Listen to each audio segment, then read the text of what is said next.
એમ છીછરા માણસની પાસે સંપત્તિ આવે, એને સન્માન મળે, એને પદ મળે, પ્રતિષ્ઠા મળે, ત્યાં તો મર્યાદાના કિનારા તોડવા માંડે. પણ કેટલા દી આ બધું? ये 4 दिन की चांदनी.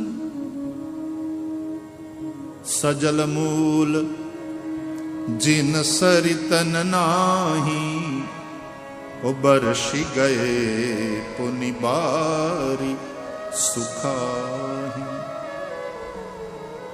જેના મૂળ સજલ ન હોય, જે નદીના મૂળ હાચા ન હોય, વધી વધીને ચોમાસામાં વહેતી હોય 2 મહિના 4 મહિના, માગશર આવે ત્યાં તો હુકાઈ ગઈ હોય. કેમ? એના મૂળ સજલ નથી, એના મૂળ સાચા નથી.